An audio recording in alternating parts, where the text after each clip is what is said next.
toiture, avec des bus tous les 3 mètres à peu près. De panneaux photovoltaïques, on en utiliserait peut-être 5% sur l'année.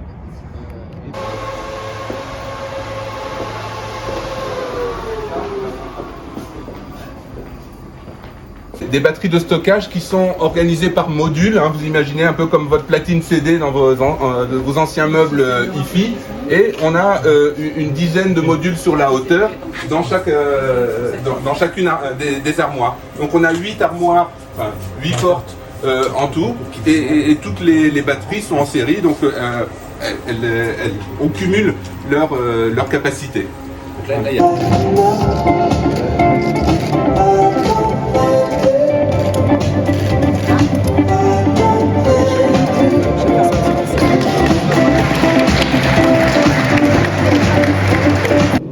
Donc, c'est un entrepôt premium équipé d'une centrale photovoltaïque couplée à des batteries de stockage destinées à l'autoconsommation du site et qui délivre sur une année une quantité d'énergie électrique supérieure à sa consommation supérieure à sa consommation de chauffage et d'éclairage.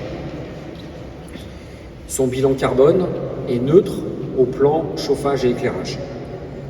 Alors justement, c'est un lapsus, il n'y a pas de gaz, puisque ce sont des pompes à chaleur air-air électriques que vous avez vues sur le toit, qui assurent le chauffage ou le rafraîchissement de l'entrepôt, puisque c'est réversible.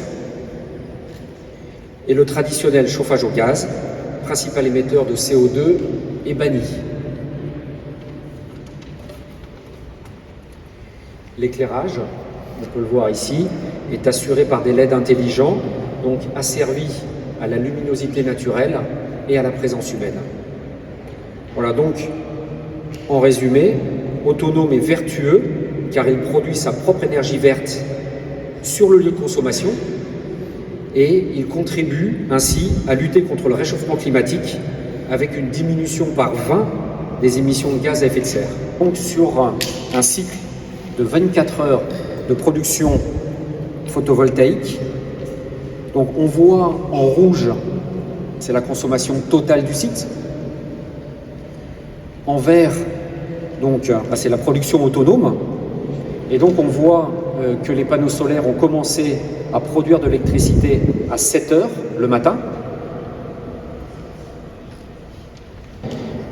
Ensuite, Autonome a produit donc en vert de l'électricité toute la journée. Donc effectivement, quand le soleil est au plus haut, le surplus de production va alimenter les batteries.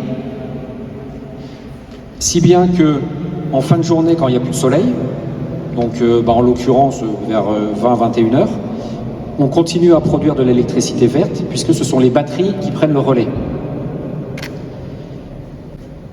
Et ensuite, au cours de la nuit, les batteries continuent à fournir de l'électricité.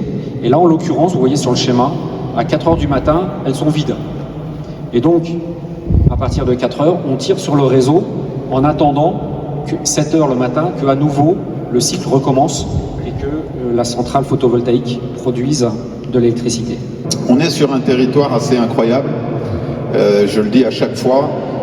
Parfois, quand on me propose d'aller faire d'autres choses ailleurs ou d'autres postes ailleurs, je dis je quitterai jamais le Val d'Europe parce que c'est vraiment un territoire qui est unique en Île-de-France, unique en France et quasiment unique dans le monde, avec cette entreprise qui est arrivée un jour, il y a de ça, on l'a inauguré en 1992, le parc.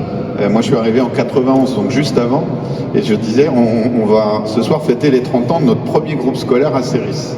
Donc Disney était déjà là. On était moins de 1000 habitants, tout le reste c'était des champs, ici c'était des champs à perte de vue. On a fêté nos 35 ans de signature de convention entre l'État, Disney, le département, la région et les acteurs comme la RATP, le SNCF, etc. Parce qu'il a bien fallu implanter des... Et je pense que si vous êtes là aujourd'hui, on le sait, et on le dit à chaque fois, c'est grâce à l'arrivée de ce projet qu'a implanté des sorties d'autoroute, une gare de TGV, 2 gares de RER et un vivier petit à petit, disons, d'habitants et d'emplois Ça aussi, c'est une composante assez forte. Il faut savoir qu'aujourd'hui, bon, les 10 communes, puisqu'on a intégré 5 communes depuis peu, on est seulement 52 000 habitants aujourd'hui et on a plus de 44 000 emplois. Avec une stratégie dans le travail collaboratif qu'on a avec Disney, c'est de un habitant, un emploi à chaque fois qu'on crée des nouveaux logements.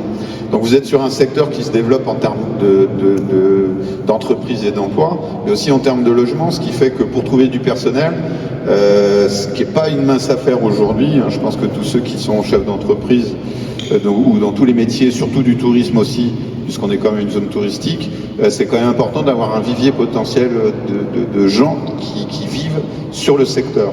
Une chose aussi importante, c'est aussi pour les futurs salariés de DHL et de l'autre côté de Sanofi. Bon, Sanofi, ils sont déjà là, mais ici on peut vivre, je le dis, on a appelé ça la ville du quart d'heure, parce qu'un quart des gens qui vivent au Val d'Europe travaillent au Val d'Europe.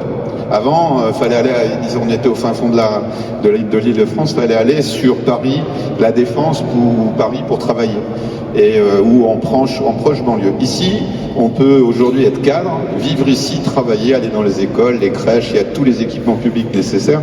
Et c'est ce qui fait que, bien évidemment, quand vous avez analysé ce site, vous raisonnez en termes d'investisseurs sur un patrimoine, mais il faut aussi des locataires. Et les locataires, ils viennent si de l'autre côté, il y a toutes ces infrastructures qui sont nécessaires aux employés comme aux dirigeants de ces entreprises. Parce que quand on a des cadres ou certaines catégories de personnel, il faut qu'ils puissent, disons, s'inscrire dans le paysage aujourd'hui qui est celui du Val d'Europe. Donc un territoire incroyable qui est la première zone de développement en France.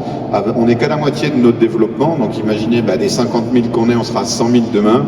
On nous reste encore, je vois Christophe qui me regarde, il regarde si l'exercice est bon, parce qu'on fait tous les deux des bons binômes pour justement attirer les entrepreneurs. Donc on sera ravis peut-être de discuter ensemble si demain vous avez un autre projet, si tant est qu'on ait de la place encore pour faire ce type de projet ici. Et c'est vrai qu'à chaque fois qu'on rencontre des gens, on vante le territoire. Et on leur dit, venez nous voir et vous allez découvrir quelque chose que vous n'imaginiez pas à 40 km de Paris.